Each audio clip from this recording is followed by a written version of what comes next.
नमस्कार, स्वागत है आपका सिटी पोस्ट लाइव में। मैं हूं मुस्कान प्रत्युष। प्रशांत किशोर पहुंचे हैं रोहतास के करगहर में और वहां जो हुआ उसे देखकर वो भी अचंभव। और हुआ क्या, इस पर बातचीत करने के लिए हमारे साथ मौजूद है हमारे संपादक दीपक शर्मा। सर, आखिर क्या हुआ रोहतास में? रोहतास गृह जिला है प्रशांत किशोर का। प्रशांत किशोर यहीं के हैं, रोहतास सासाराम के। अब यहाँ प्रशांत किशोर गए थे तो उनके मन में भी होगा कि मैं अपने गृह जिले जा रहा हूँ।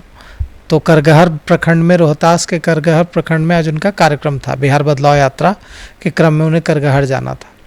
जब वे जा रहे थे कार्यक्रम स्थल की ओर तो रास्ते में जन सुराज के कार्यकर्ताओं ने उनका घेराव कर दिया और जन सुराज के कार्यकर्ताओं ने उनकी गाड़ी को घेर लिया और लाख कोशिश करने के बावजूद भी उनकी गाड़ी को आगे बढ़ने नहीं दिया। अमूमन ऐसा होता तब है जब कोई पार्टी का नेता जा रहा हो और दूसरी पार्टी के लोग उसकी गाड़ी को घेर लेते हैं और लाख कोशिश अनुनय विनय करने के बाद भी उसकी गाड़ी आगे नहीं बढ़ने देते हैं, नारेबाजी करने लगते हैं। तब नेता को बाहर निकलना पड़ता है, मंत्री विधायक को बाहर निकलना पड़ता है और लोगों की बात सुननी पड़ती है।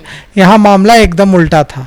प्रशांत किशोर के कार्यकर्ताओं ने उनका घेराव कर दिया, उनकी गाड़ी को घेर लिया। प्रशांत किशोर गाड़ी में थे, उनका पूरा काफिला रुका हुआ था, लंबा काफिला था और प्रशांत किशोर को निकलना पड़ा अपनी गाड़ी से बाहर और निकलकर गाड़ी की जो बोनट है उस पर जाकर बैठना पड़ा।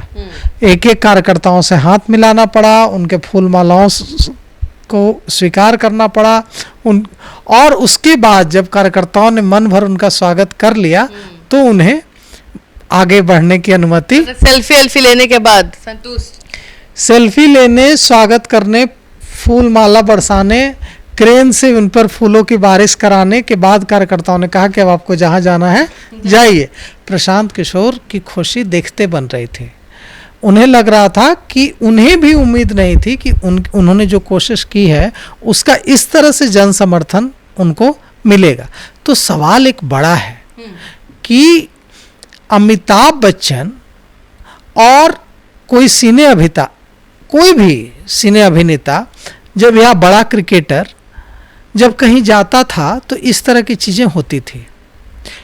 इसीलिए बड़े बड़े नेता जो हैं अपनी सभाओं में सिने अभिनेता, अभिनेत्री, क्रिकेटर वगैरह को बुलाते थे ताकि लोगों की भीड़ को खींच सकें और अपनी सभाओं में ला सकें और सुन सकें, उनकी अपनी बातों को सुना सकें। लेकिन वो भीड़ वोट में तब्दील नहीं हो पाती थी। प्रशांत किशोर को जो यह भीड़ घेर रही है, जो रोहतास में घेर रही है, जो मधुबन में जो ऐतिहासिक भीड़ जुटी है कि वहाँ के लोग कह रहे हैं कि इस तरह की भीड़ किसी नेता को कब सुनने के लिए जुटी थी यह पता नहीं।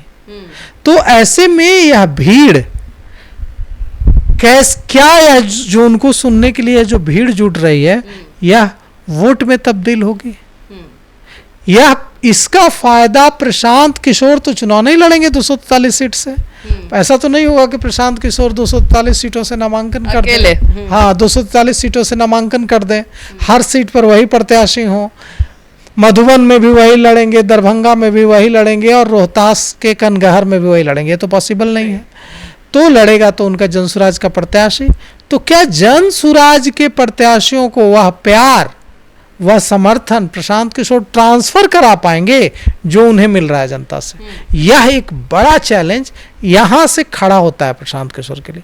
प्रशांत किशोर को लोगों का समर्थन मिल रहा है, लोगों का प्यार मिल रहा है, लोग उनको सुन रहे हैं, लोगों को उनकी बातें अच्छी लग रही है, लोग उनकी बातों पर तालियां भी बजा रहे हैं और दिल में जगह भी बन रही है।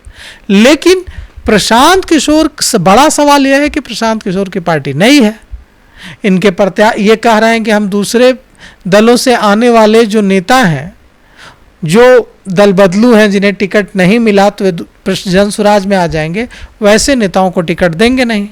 इनका कहना है कि साफ कि हम ऐसे लोगों को टिकट नहीं देंगे जिनको भारतीय जनता पार्टी में टिकट नहीं मिला तो ये जनसुराज से लड़ना चाहेंगे, तो वे अपने कार्यकर्ताओं को टिकट देंगे। तो इनके कार्यकर्ता पहली बार चुनाव लड़ रहे होंगे, अधिकांश कार्यकर्ता जिन्हें चुनाव लड़ने का कोई खास अनुभव नहीं होगा। अच्छी बात यह है कि भले ही उन चुनाव लड़ रहे प्रत्याशियों को चुनाव लड़ने का खास अनुभव हो या न हो, प्रशांत किशोर को चुनाव लड़ने का खूब अनुभव है। उन्होंने, अब आप कहिएगा कि कैसे चुनाव लड़ने का अनुभव है, उन्होंने तो कोई चुनाव ही नहीं लड़ा। और लड़वाया है, तो चुनाव लड़वाया है, इसीलिए चुनाव वे लड़ते थे, नेता नहीं लड़ते थे। जिस भी पार्टी, जैसे जगन मोहन रेड्डी के लिए काम किया था जब इन्होंने आंध्र प्रदेश में, और दूसरे नेताओं के लिए साउथ में काम किया था, तो चुनाव प्रत्याशी नहीं लड़ता था। प्रत्याशी क्या बोलेगा, प्रत्याशी किन मुद्दों को हाईलाइट करेगा, क्या रणनीति बनाएगा, किन किन क्षेत्रों में जाएगा, ये सारी चीज़ें प्रशांत किशोर की टीम तय करती थी। तो प्रशांत किशोर को चुनाव लड़ाने का पूरा एक्सपीरियंस है, भले ही प्रशांत किशोर ने एक भी चुनाव आज तक न लड़ा हो खुद। तो वो जो रिसोर्सेज है, वो जो तकनीक है, अगर वो प्रत्याशियों को मिला और प्रत्याशियों को यह जो जन समर्थन प्रशांत किशोर के बिहार बदलाव यात्रा में दिख रहा है, यह ट्रांसफ़र कराने में प्रशांत किशोर कामयाब हुए, तो यह जो उनका घेराव हो रहा है, कार्यकर्ता जो उनको घेर ले रहे हैं, और जो फूलों की बारिश हो रही है, और जो उनको गाड़ी के बोनट पर आकर बैठना पड़ रहा है, यह सफल होता यह तभी सफल होगा जब वे इस जन समर्थन को अपने प्रत्याशियों तक ट्रांसफ़र करा पाएंगे।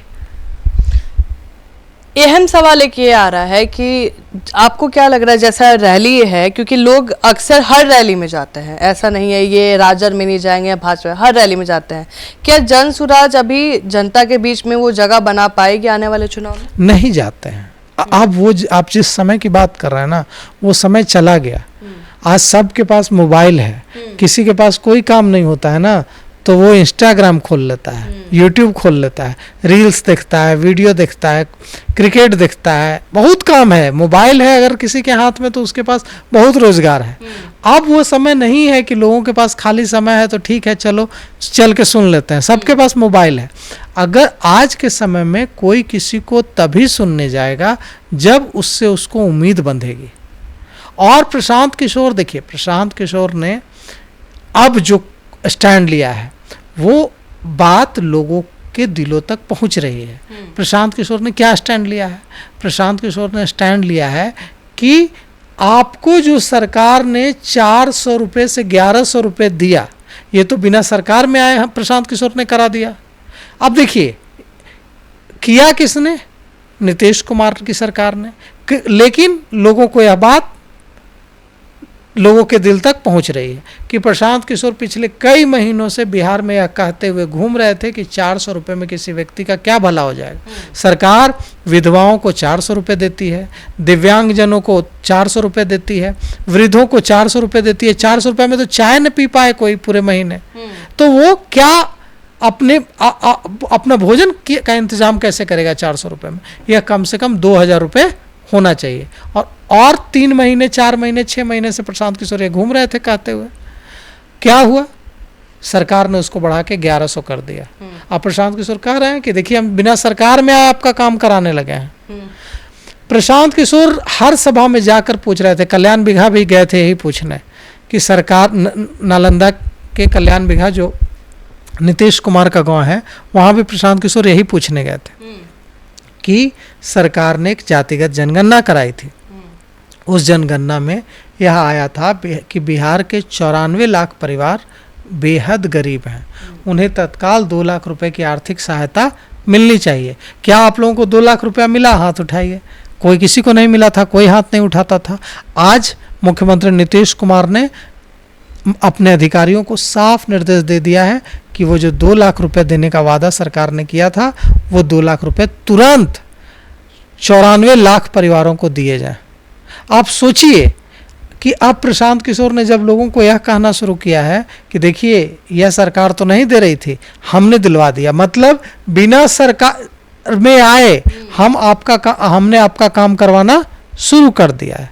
तो यह बात लोगों के दिलों को छू रही है कि यह आदमी पिछले 6 महीनों से कह रहा था कि यह होना चाहिए और यह हुआ। अब अगर यह आदमी कह रहा है कि छठ के बाद आपके बच्चों को रोजगार के लिए दिल्ली, मुंबई, बेंगलोर, हैदराबाद 12,000 रुपया कमाने के लिए नहीं जाना पड़ेगा, तो लगता है इस आदमी की बातों में सच्चाई है। हो सकता है कि छठ के बाद हमारे बच्चों को 12,000 की नौकरी के लिए मुंबई और दिल्ली नहीं जाना पड़े, 12,000 रुपये की नौकरी बिहार में भी मिलने लगे। तो लोगों में एक उम्मीद जगी है, लेकिन उम्मीद के साथ बड़ी जिम्मेवारी भी आती है। अब देखना यह है कि जिम्मेवारियों का बोझ प्रशांत किशोर कैसे उठाता है। तो आप सुन रहे थे पूरे डिबेट को, और आप भी अपना ओपिनियन देना ना भूले। तब तक के लिए बने रहे हमारे साथ। धन्यवाद।